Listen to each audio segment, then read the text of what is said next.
Bonsoir à tous, je m'appelle Chloé Laroche, et je suis ravie de pouvoir vous lire des histoires.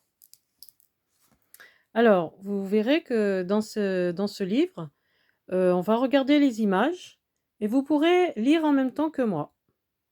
C'est-à-dire que je vais lire, eh bien, en votre présence, vous m'écoutez et vous allez suivre, pour ceux qui le souhaitent, vous pouvez suivre, les mots que je lis, sur chaque page.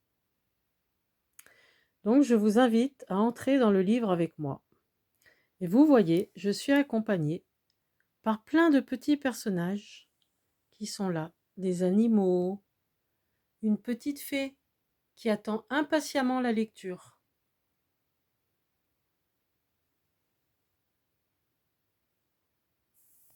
Et je sais que vous aussi, vous êtes impatients.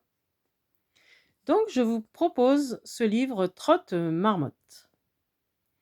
Trotte Marmotte, c'est l'histoire de Charlotte, la petite marmotte.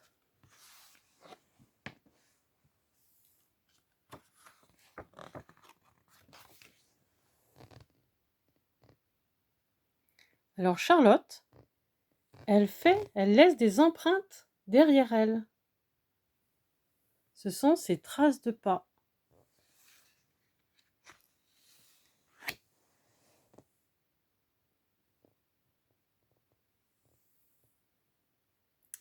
Quand vient l'hiver dans la montagne, la famille des marmottes se cache au fond de son terrier bien tapissé d'herbes séchées. Elle s'installe à l'abri du froid pour dormir pendant de longs mois. L'ours et les petits écureuils, même s'ils ne dorment que d'un œil, font à peu près la même chose. Ils s'emmitouflent et se reposent. Ça s'appelle l'hibernation. Et nous, en fait, en ce temps de confinement, eh bien, nous sommes appelés un peu à faire comme ces marmottes, c'est-à-dire à rester dans notre terrier, tous ensemble, pour se protéger d'un vilain virus.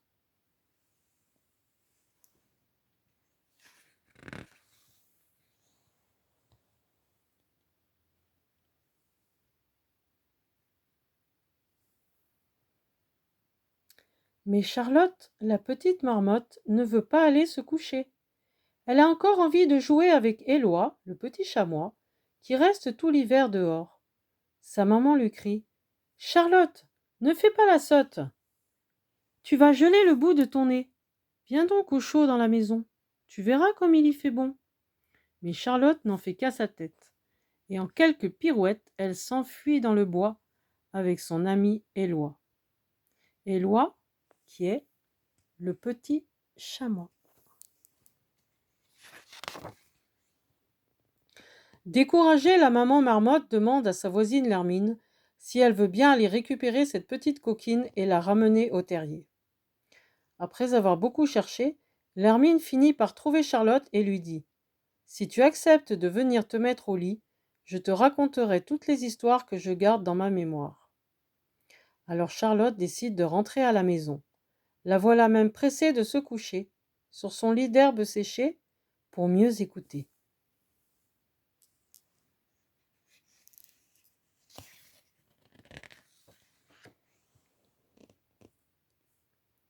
Alors ici, on voit l'hermine toute blanche, et puis le hibou qui attend sur sa branche. Doucement, l'hermine chuchote à la petite marmotte des légendes de sorcières et de lutins. Elle raconte si bien qu'à la fin, Charlotte s'écrie en tremblant: Comme c'est impressionnant! Je ne dormirai pas ce soir. Avec toutes tes histoires, je vais avoir des cauchemars. Déçue, l'hermine va trouver César, un très gentil vieux lézard, et lui dit: Il est bien tard. Aurais-tu une bonne idée pour endormir Charlotte, la petite marmotte, et mine de rien la décider à se coucher?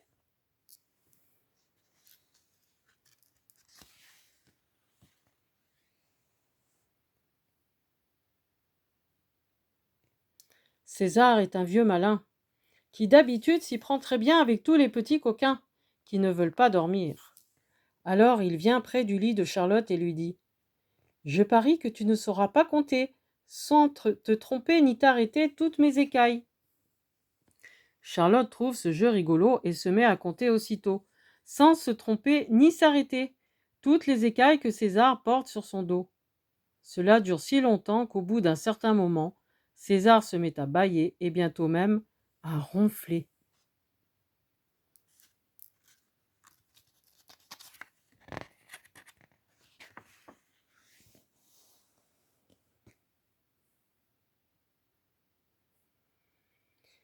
Charlotte est toujours éveillée et son papa, lui, voudrait bien aller se coucher. « J'en ai assez. Je vais appeler le lièvre Valentin qui est un peu magicien. Peut-être saura-t-il quoi faire. » En arrivant dans la grotte, Valentin dit à Charlotte : « Je vais déposer quelques grains de sable dans tes yeux et tu feras des rêves merveilleux. » Mais pendant qu'il gratte le sable du terrier, voilà soudain que Charlotte a envie d'éternuer. « Atchoum !» Elle fait s'envoler les grains de sable dans les yeux de Valentin, et le pauvre lièvre soudain s'endort sans plus penser à rien.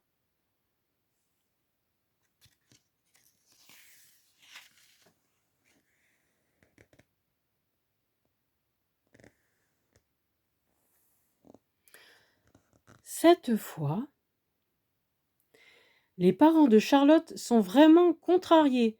Ils vont se fâcher. Mais quelqu'un frappe à la porte. C'est un petit criquet tout effrayé et tout gelé qui demande timidement : « Me feriez-vous une petite place au chaud dans votre grotte ? En échange, je vous chanterai quelques airs pour vous bercer et vous distraire. »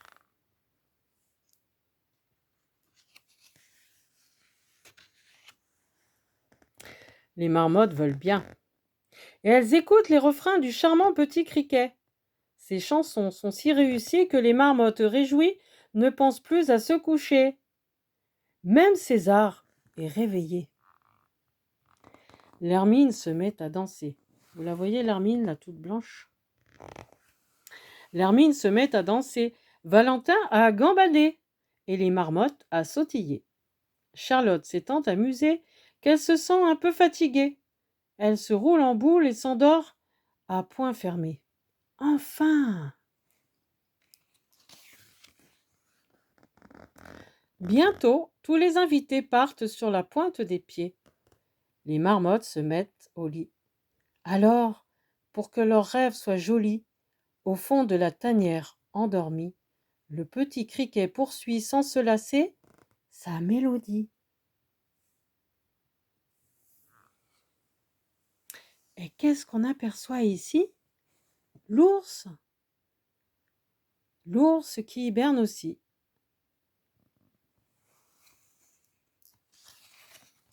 Au revoir, petite famille de marmottes. Et maintenant, je vais vous lire, il y a 6 images qui expliquent la vie des marmottes. Alors, dans la première image, durant toute la belle saison, les marmottes se nourrissent d'herbes et de racines. Au premier froid, elles mangent beaucoup pour engraisser et vivre sur leurs réserves pendant l'hiver.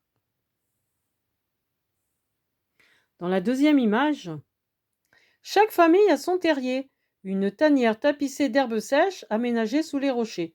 Chaque hiver, les marmottes s'y blottissent pour dormir. On dit qu'elles tombent en léthargie. Et la troisième image, pendant leur long sommeil d'hiver, les marmottes ne se réveillent que 4 ou 5 fois pour faire pipi dans un petit coin de leur terrier.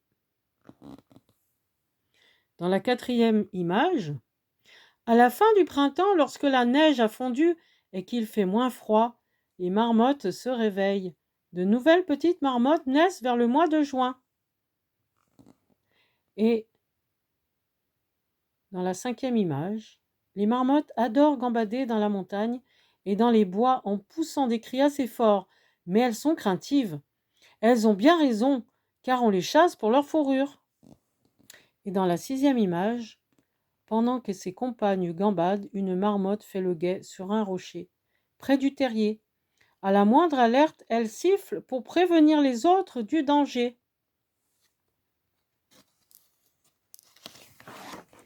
Et voici notre histoire terminée. Alors, je serai ravie de vous retrouver demain sur ma chaîne YouTube de Chloé Laroche pour d'autres histoires. Ainsi, de mieux supporter le confinement, qui est difficile pour chacun, car il faut rester dans la maison afin de ne pas attraper le vilain virus.